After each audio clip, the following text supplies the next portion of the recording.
Hi guys, আজি আমি সailen বাishya ছাৰৰ সপ্তম অধ্যায়ৰ অসমীয়া সাহিত্য পাঠটি আলোচনা কৰিম। তো প্ৰথমতে আমি যিবোৰ ইয়াত দাগ দিয়া আছে সেইবোৰো পঢ়িম। গোটেইখিনি কিতাপ পঢ়িবলৈ ভাবোঁ ইমানখিনি দৰকাৰ নাই।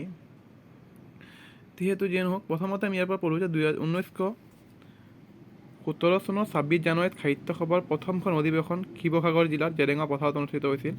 এইখন কোনোবা এখন কুৱেশ্যন পেপাৰত মই পাইছিলোঁ, প্ৰিভিয়াছ কুৱেশ্যন পেপাৰত, যে অসম সাহিত্য সভাৰ প্ৰথম অধিৱেশনখন ক'ত হৈছিল বা ক'ত প্ৰতিষ্ঠা কৰা হৈছিল।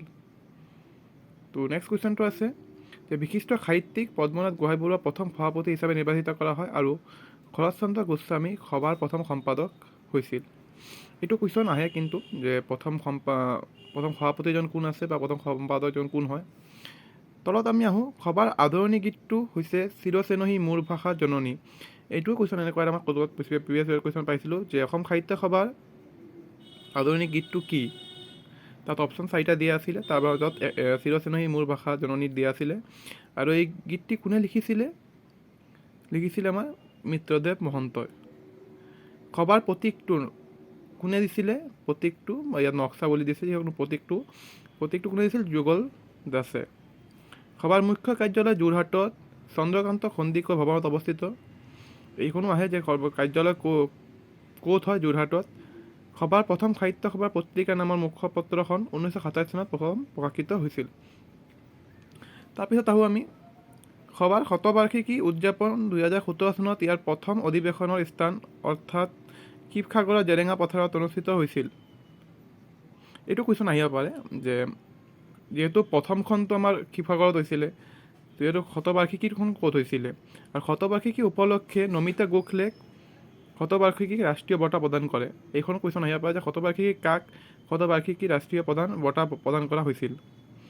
শেহতীয়াকৈ প্ৰসিদ্ধ অসমীয়া সাহিত্যিক আৰু অসম আৰক্ষী প্ৰাক্তন সঞ্চালক প্ৰধান কুলধৰ শইকীয়াক অসম সাহিত্য সভাৰ সভাপতি হিচাপে নিৰ্বাচিত কৰা হৈছে। মৃণালী দেৱীক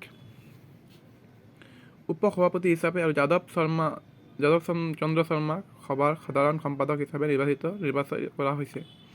এইখিনি দিছে, পুনৰ লিষ্টখন দিয়া আছে যে অসম সাহিত্য সভাৰ 1917 চনৰ পৰা বৰ্তমানলৈ কোনে কোনে আছে।